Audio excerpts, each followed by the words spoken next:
যে খিঁচুনিটা আসলে তার হাত পা এইভাবে করে একদম প্যাকেটের মতো হয়ে যেত। প্রতিটা মিনিটে মিনিটে তার এই খিঁচুনিটা আসতো, রাত নাই দিন নাই, 24 আওয়ার্স। শক্ত হয়ে যেত, বাঁকা হয়ে যেত। না পা দেখতেছে না, পা কি অবস্থা হয়েছে, এই যে পা সব বাঁকা হয়ে গেছে খিঁচুনির সাথে সাথে। পরে হোমিও জগতে যত ভালো ভালো ডাক্তার সবার ওষুধ খাওয়াইছে, যে এর কি ছিল, কি অবস্থাটা ছিল। আল্লাহর ফজলে এখন সেটা নাই। যখন ঘুমাইতেছে কোনো খিঁচুনি নাই। ওয়ালাইকুম আসসালাম ওয়া রাহমাতুল্লাহ। আমার নাম মোহাম্মদ কাউসার। আমার বাড়ি ফেনী সোনাহাজি। রোগী আমার নাতি। এখানে সর্বপ্রথম আনার উদ্দেশ্য হলো তার যে খিঁচুনি ছিল, অসম্ভব আকার খিঁচুনি। যে খিঁচুনিটা আসলে তার হাত পা এইভাবে করে একদম প্যাকেটের মতো হয়ে যেত। আমরা ভাবতেছি সুস্থতার মালিক আল্লাহ, অন্যান্য সাইডে যে তার মাথার সমস্যা আছে, জন্মের পর থেকে সে এখনো শোয়ার, বসতেও পারে না, দাঁড়াইতেও পারে না। না করুক, কিন্তু তার খিঁচুনিটা না থাকুক। এই যে তার বাড়তি যে কষ্টটা করতেছে, এটা যেন না হয়। প্রতিটা মিনিটে মিনিটে তার এই খিঁচুনিটা আসতো, রাত নাই দিন নাই, 24 আওয়ার্স। বাঁকা হয়ে যেত, হাত পা সব একসাথে হয়ে যেত। তাহলে অনেক কষ্ট করে হাত পা ধরে রাখি, সিবি রাখি, একটু সিধা করতাম। পরে হোমিও জগতে যত ভালো ভালো ডাক্তার সবার ওষুধ খাওয়াইছে, কোনো কাজ হয়নি। এলোপ্যাথিক লাইনে আমি যাই নাই, তো সার্জারি লাইনে গেছিলাম। ওরা বলতেছে অপারেশন করার জন্য।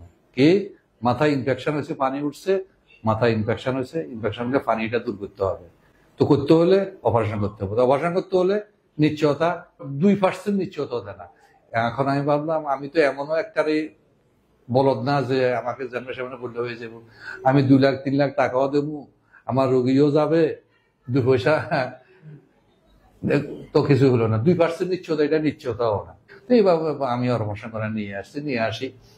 আমি এই হোমিও লাইনে ঢুকলাম, খাওয়াইছি ঠিক আছে, কিন্তু ভালো ভালো ডাক্তার, এরা কলকাতা থেকে MBBS করা, সব উপকার হয় নাই। যে আসলে তোমার নাতিকে আল্লাহ তাআলা যে ওষুধের দ্বারা ভালো করবে, সেই ওষুধ তার ভিতরে এখনো যায় নাই। আর যে ডাক্তারের উচিত আল্লাহ পাক তাকে ভালো করবে, তুমি তার কাছে এখনো যাইতে পারো নাই। কথাটা ছিল সত্য। এই যে 13 তারিখ জুনের, গত মাসের 13 তারিখে যখন তার এই সবাই বলছে মরে গেছে, আমি বাজারে গেলাম, আসলাম, আমিও দেখলাম, দেখি পাইতেছি ঠিক আছে, মরে গেছে, কি করবো আর। তখন আমি মনকে এমন দুর্বল করি নাই, আমি এই সচল ভাবে থাকি। মোবাইল খোঁজ করে নিয়ে আমি বাইরে করলাম, করে এই স্যারের ঠিকানা নিলাম, এই ইমাম হোসেন স্যারের। এর আগে আমি নেটে স্যারের এই যে আজকে এখন আমার থেকে যখন সাক্ষাৎ নিতেছেন, অনেক লোকের সাক্ষাৎকার দেয়, তাদের এগুলো আমি অবজারভেশন করি।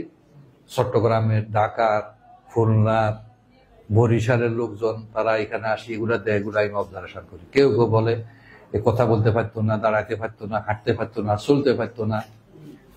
আল্লাহর ফজলে ইমাম হোসেন স্যারের কাছে নেওয়ার পরে আমার রোগী এখন এই অবস্থাতে আছে।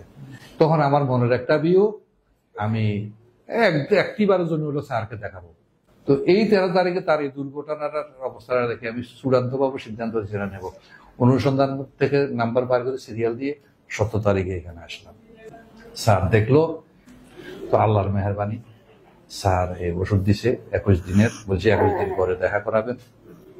আমি আজকে নিয়ে 21 দিন এখনো হয় নাই, তবে আমি আজকে নিয়ে আসছি আমার মনের খুশি থেকে, যে এর কি ছিল, কি অবস্থাটা ছিল।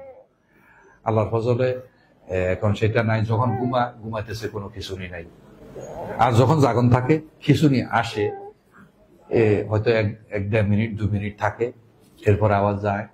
1-1.5 ঘন্টা পরে হয়তো আরেকবার আসে, হয়তো 1 মিনিট 1/2 মিনিট থাকে।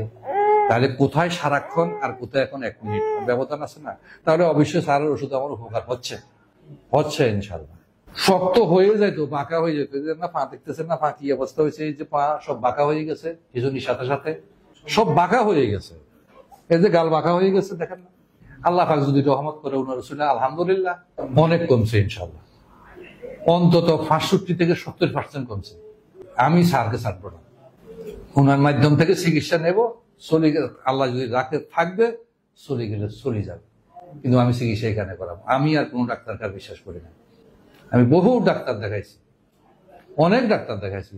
তখন আমি আমার বড় ছেলেকে বলছি, বলছি আমি আমার বাই দূর হোক নোক দরকার মাস দিয়ে রাস্তায় শুয়ে থাকবো, কিন্তু আমি স্যারের কাছে চিকিৎসা করাবো। উনি দেখবে সে কি ভালো মন্দ আল্লাহ দেখবে, এই আশায় আজকে নিয়ে আসি। বা তার বর্তমান কন্ডিশন খিচুড়িটা মোটামুটি অনেক কমছে, ডাক্তার ইমাম হোসেন স্যার